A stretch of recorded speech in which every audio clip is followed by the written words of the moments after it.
हिमायतनगर शहरातील विविध वीज समस्यांबाबत राष्ट्रवादी काँग्रेसचे तालुकाध्यक्ष वामनराव पाटील मिराशे यांनी सुरू केलेले आमरण उपोषण महावितरणाकडून लेखी स्वरूपात ठोस आश्वासन मिळाल्यानंतर 5व्या दिवशी मागे घेण्यात आले।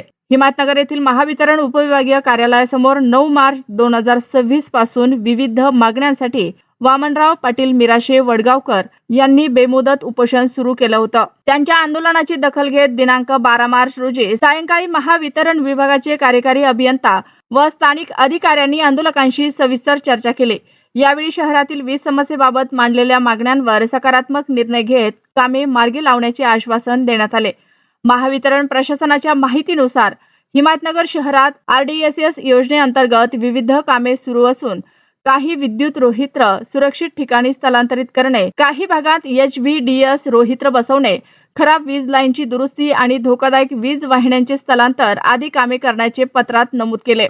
यामध्ये स्मशानभूमी परिसरातील वीज वाहिनीचे स्थलांतर, शहरातील काही डीपी हलवणे, धार्मिक स्थळांजवळील वीज व्यवस्थेची दुरुस्ती तसेच 11 केव्ही लाईनचे पुनर्स्थापन अशी कामे करण्यात येणार असल्याचे महावितरणचे भोकर येथील अतिरिक्त कार्यकारी अभियंता त्रिवेदी यांनी सांगितले।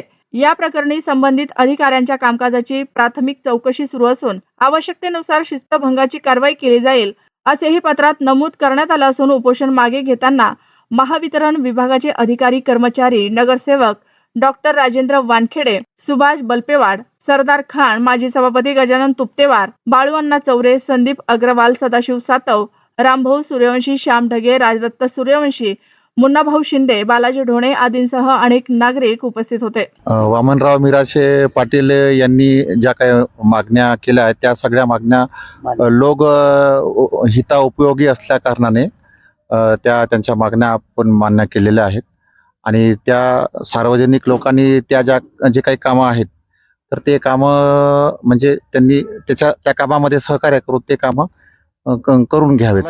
बालाजी जाधव जे आमचे कर्मचारी आहेत त्यांना चौकशी अंती आम्ही लवकरात लवकर कामावर रुजू करून घेऊ। जे आपल्या गेल्या 5 दिवसापासून चालू असलेल्या उपोषणामध्ये त्रिवेदी साहेब आले आणि त्यांनी रात्री पण आले होते। त्यामध्ये रात्री काय तेवढंच आपल्या मागण्या पूर्ण होत नव्हत्या, त्यामुळे आपण रात्री काय माघार घेतली नाही, परंतु आज त्यांनी जवळजवळ आपले 90-95% पर्यंत त्यांनी मागण्या पूर्ण केल्यात। त्यामध्ये काही देवस्थानाचे कामं होते, परमेश्वर कमानीपासून मंदिरापर्यंत रस्त्यामध्ये जे पोल येत होते त्या पोलाला कट मारून जायचं काम होते, ते शिफ्टिंग वगैरे, कमानी समोरची डीपीची शिफ्टिंग असेल, भरपूर कामं, सगळे कामं त्यांनी आपल्याला ज्या पद्धतीनं पाहिजे होते त्या हिशोबानं त्यांनी ते पूर्ण मंजूर करून घेतले। त्यातला सगळ्यात मोठा महत्त्वाचा विषय म्हणजे नजर चुकीनं एक लाईनमॅन निलंबित झाला होता, बालाजी जाधव म्हणून, त्यांना सुद्धा त्यांनी आता MSCB ऑफिसला ड्युटीवर घेणार म्हणून सांगितले बघा।